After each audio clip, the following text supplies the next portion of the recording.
আজ শিলচর প্রেস ক্লাবে বরাকভ্যালি citizens forum আয়োজিত সাংবাদিক সম্মেলনে কাটিগড়া কেন্দ্রের বিধায়ক কমলাক্ষ দে পুরকাইস্তের কিছু মন্তব্যের জন্য তাকে আমরা তীব্র নিন্দা এবং ধিক্কার জানাচ্ছি। তিনি বিধানসভায় দাঁড়িয়ে যেসব কথাবার্তা বলছেন, যে ভূমিকায় অবতীর্ণ হয়েছেন, তাতে তার বিধায়ক পদে বহাল থাকার কোনো নৈতিক অধিকার নেই বলে আমরা মনে করি। এ ব্যাপারে অসম বিধানসভার মাননীয় স্পিকার শ্রী রণজিৎ দাস মহাশয়ের আমরা হস্তক্ষেপ কামনা করছি। একই সঙ্গে যে কোনো বিধায়ক যাতে বিধানসভায় কমলাক্ষ দে পুরকাইস্তের বিরুদ্ধে প্রিভিলেজ মোশন আনেন, বিশেষাধিকার প্রস্তাবের মাধ্যমে কমলাক্ষ দে পুরকাইস্তের বিরুদ্ধে যাতে শাস্তিমূলক পদক্ষেপ গ্রহণ করা হয়, আমরা এই আর্জি জানাচ্ছি। কারণ কমলাক্ষ দে পুরকাইস্ত বিধানসভায় এই নিয়ে 4 বার শপথ নিয়েছেন। এবার শপথ নেওয়ার পর সাম্প্রতিককালে বিধানসভায় দাঁড়িয়ে তিনি বলছেন, আগে তিনি যেসব কথা বিধানসভায় বলেছেন সম্পূর্ণ মিথ্যে। তিনি তথ্য গোপন করেছেন, সত্যের অবলাপ করেছেন।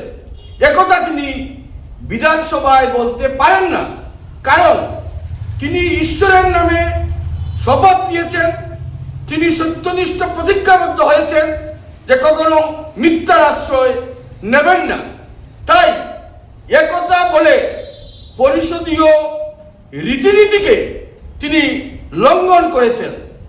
তাই বিধায়ক পদে আর এক মুহূর্ত তার অধিষ্ঠিত থাকার কথা নয় বলে আমরা মনে করি। আপনারা জানেন, সাম্প্রতিককালে বিধানসভায় দাঁড়িয়ে কমলাক্ষ দে পুরকাইস্ত বলেছেন যে তিনি এতদিন মিথ্যে কথা বলেছেন।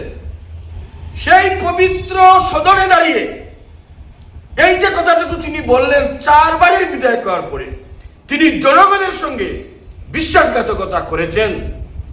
একদিকে যেমন সদনের পবিত্র রীতিনীতি তিনি লঙ্ঘন করেছেন, অন্যদিকে তিনি জনগণের সঙ্গে বিশ্বাসঘাতকতা করেছেন বলে আমরা মনে করি। অন্যদিকে তিনি বিধানসভায় দাঁড়িয়ে বলছেন যে এতদিন শিক্ষক নিয়োগের যে প্যারামিটার ছিল, তাতে শুধু গুন্ডা মাস্তানদের নিযুক্তি দেওয়া হতো।